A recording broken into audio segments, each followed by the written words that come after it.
In today's video, I'm going to be ranking the top 10 point guards of all time.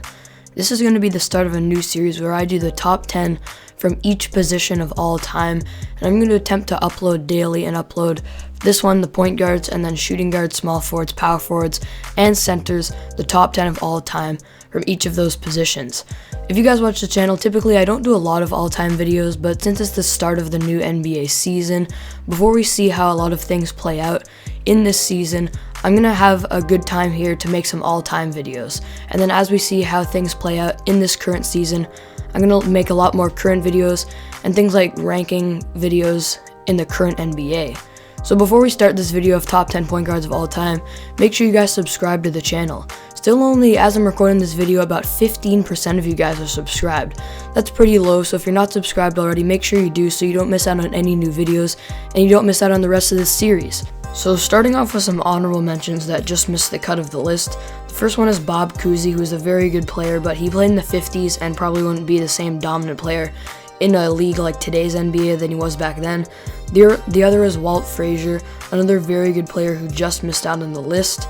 The other is Derrick Rose, who would definitely be on the list if it wasn't for injuries, and he even won the 2011 MVP, but obviously, like I mentioned, injuries really ruined the consistencies throughout his career.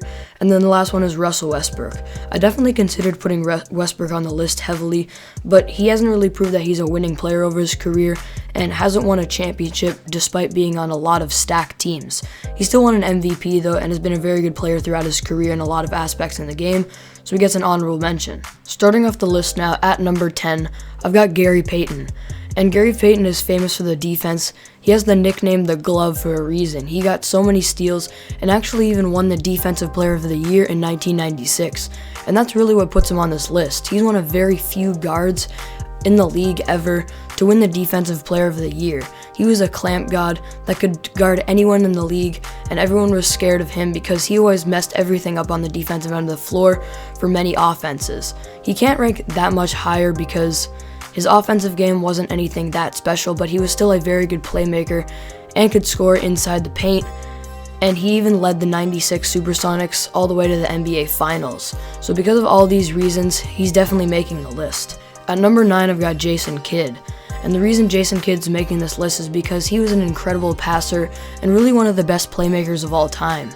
In the late 90s and early 2000s, he was the best playmaker in the league and led the league in assists 5 times throughout his career. Over his career, he consistently averaged about 9 assists per game, and that's the main reason he's ranking on this list. He can't rank higher because his scoring game was never really that special, and he definitely wasn't efficient from the field, only shooting 40% for his career, but his playmaking alone gets him on the list for sure. At number 8 on the list, I've got Chris Paul. Chris Paul is another one of those point guards who's famous for his playmaking and passing ability and really being a fantastic leader out there on the court.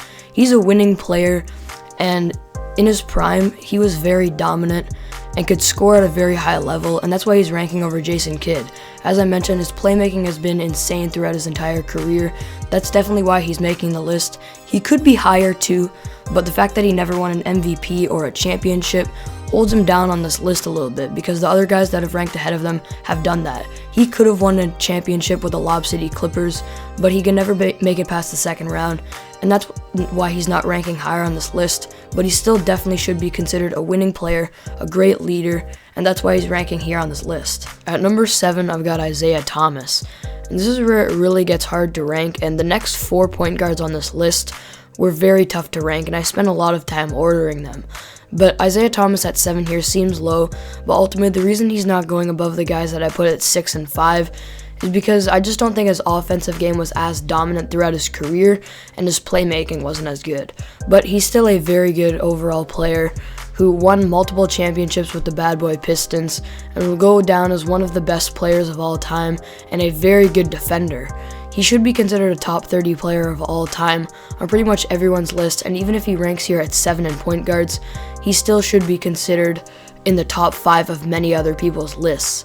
Like I mentioned, his defense was very good, and his championships really boost his legacy. At number 6, I've got John Stockton. Again, John Stockton versus Thomas was a very hard decision, but I gave it to John Stockton because over his career, he's consistently averaged 10 assists per game and one of the greatest passers we've ever seen, if not the greatest passer, as he is in the 15,000 assist club and the only player of all time to do that, the all-time leader in assists.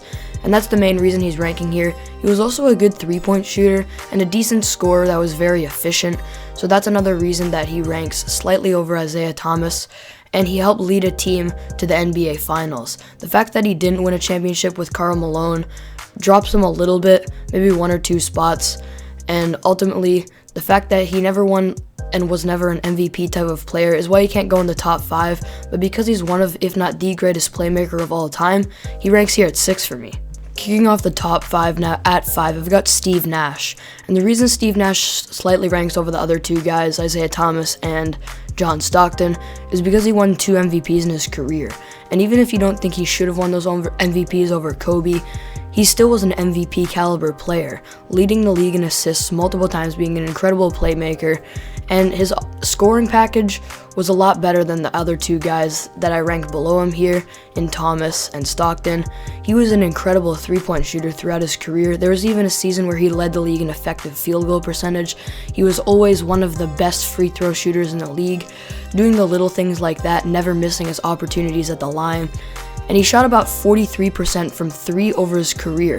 Overall, a very good, efficient scorer. Obviously, again, one of the greatest playmakers of all time. Not as good as Stockton, but definitely still top 5. And a 2-time MVP. So that's why, for me, Steve Nash has to rank in the top 5 of all-time point guards. At number 4 on the list, I've got Allen Iverson. Some people considered Iverson a shooting guard, but I've got him here on the point guards list because that's the position he played the most throughout his career. And like I mentioned earlier, the guys ranked 4 to 7 on this list were very hard to rank, and really Allen Iverson could have gone anywhere from 4 to 7 on this list, but I'm ultimately putting him this high at 4 because his scoring package was on another level and really in another tier than the other 3 guys that I put behind him from 5 to 7, and throughout his career, he consistently averaged a ton of points, and there were a few seasons where he averaged over 30 points.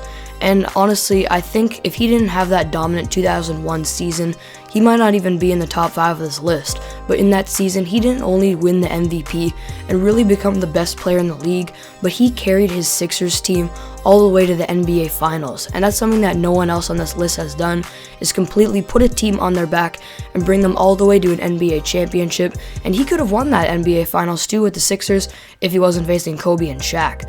So really that 2001 season boosts him up on this list for me, and his scoring game throughout his career and just overall offensive dominance puts him this high on the point guards list.